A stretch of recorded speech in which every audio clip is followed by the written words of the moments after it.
12ஆம் வகுப்பு கணிதம் அலகு 8 வகையீடுகள் மற்றும் பகுதி வகைக்கெழுக்கள் பயிற்சி 8.2 4ஆம் கணக்கு பார்க்கலாம். லாகு 10e சமம் 0.4343 என கொண்டு லாகு 10 1003 தோராய மதிப்பை காண்க என கேட்கப்பட்டுள்ளது. 1003 தோராய மதிப்பு அப்படிங்கிறதுல இந்த 1003 10 மடங்காக 1000 என்ற மதிப்பு வரும். அப்படிங்கிறதுனால எக்ஸ் என்பது 1000 ஆகவும் மீதம் இருக்கக்கூடிய 3 மதிப்பை டெல் எக்ஸ், அதாவது தோராய பிழையாக தோராய மதிப்பாக டெல் எக்ஸ் மற்றும் டிஎக்ஸ் என்பது 3 நம்ம பிரித்து எழுதிக்கலாம். கொடுக்கப்பட்டிருக்கக்கூடிய சார்பின் வடிவத்தை அப்படியே எஃப் ஆஃப் எக்ஸ்ன்னு எடுக்கும் பொழுது எஃப் ஆஃப் எக்ஸ் என்பது எதற்கு சமமாக அமையும்னா லாகு 10 1003 லாகு 10 எக்ஸ்ன்னு எடுத்துக்கலாம். இந்த சார்பை வகைப்படுத்தணும். வகைப்படுத்தி டிஎஃப் கணக்கிடணும். தோராய மதிப்பு அப்படிங்கிறப்ப நம்ம டிஎஃப் தான் கணக்கிட போகிறோம். இந்த டிஎஃப் கணக்கிடுவதற்கு முன்னாடி இந்த லாகு 10 எக்ஸை கொஞ்சம் சுருக்கி மாற்றி எழுதிக்கலாம். அதாவது எப்படி எழுதலான்னா லாகு இ எக்ஸ்ன்னு இங்கே கொடுக்கலாம். இ எக்ஸ் அடிமானம் இ இருக்கிற மாதிரி கொண்டு வரலாம்.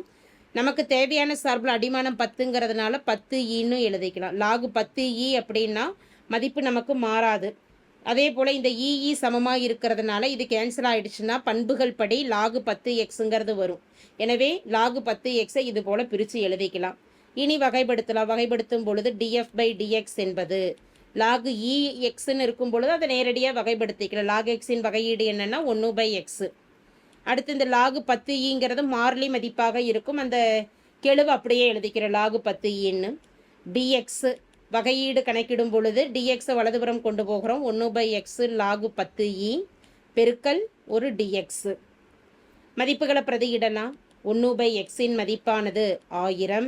அடுத்து லாகு 10க்கு மதிப்பு வினாவில் கொடுக்கப்பட்டுள்ளது 0.4343 என கொடுக்கப்பட்டுள்ளது.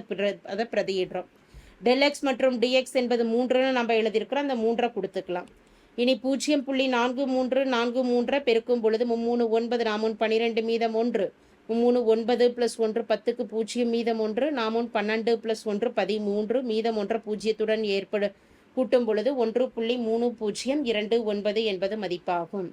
பை 1000 என அமைந்துள்ளது. 1000ஆல் வகுக்கும் பொழுது கிடைக்கக்கூடிய மதிப்பு டிஎஃப் என்பது புள்ளிக்கு முன்னாடி இருந்து 3 எண்கள் பின்னாடி குறைஞ்சு மதிப்புகள் குறையும். ஒரு எண் 1 இருக்குது. அப்போ மீதம் இருக்கக்கூடிய 2 எண்களுக்காக வேண்டி நம்ம 0ன்னு பிரதியிட்டுக்கலாம். 0ன்னு கொடுத்துக்கலாம். எனவே 0.001 மீதம் இருக்கக்கூடிய எண்களை அப்படியே எழுதிடலாம். இது டிஎஃப் மதிப்பாகும். கணக்கிட வேண்டியது தோராய மதிப்பை காண்க என கேட்கப்பட்டுள்ளது. தோராய மதிப்பு அப்படிங்கிறப்ப அடுத்தது நம்ம என்ன கணக்கிடலான்னா F of X plus del X கணக்கிடுறோம். இதை பிரித்து எழுதுகிறோம். F of X plus F of del X என பிரித்து எழுதும் பொழுது எஃப் ஆஃப் எக்ஸுங்கிறத அப்படியே எழுதிடலாம்.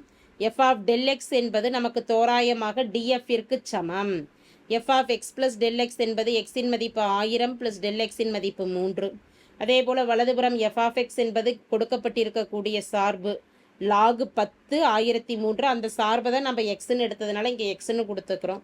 டிஎஃப்பின் மதிப்பை பிரதியிடலாம். டிஎஃப்பின் மதிப்பானது 0.0013029. இதை சுருக்கலாம். எக்ஸிற்கு பதிலாக மதிப்பை பிரதியிடும் பொழுது இடதுபுறம் கூட்டிட்டோம்னா 1003 log of F of 1003 log 10 எக்ஸின் மதிப்பானது 1000 0.0013029. லாகு 1000 எப்படி எழுதிக்கலாம்னா 1000 10^3 எழுதலாம். 10 பெருக்கல் 10 100 100 பெருக்கல் 10 மதிப்பானது 1000 0.0013029. மடக்கையின் அடுக்கு விதியை பயன்படுத்தும் பொழுது அடுக்கு 3 முன்னாடி வரும் பொழுது லாகு 10 10 ப்ளஸ் 0.0013029.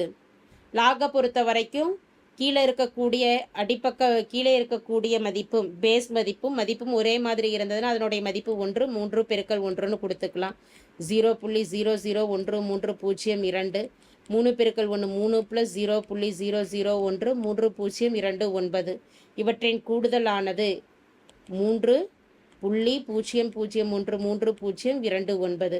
எஃப் ஆஃப் 1003 மதிப்பு எஃப் ஆஃப் எக்ஸ் என்பது கொடுக்கப்பட்டிருக்கக்கூடிய சார்பு லாகு 10 எக்ஸ். எக்ஸுக்கு பதிலாக 1003ன்னு இங்கே கொடுத்துக்கலாம்.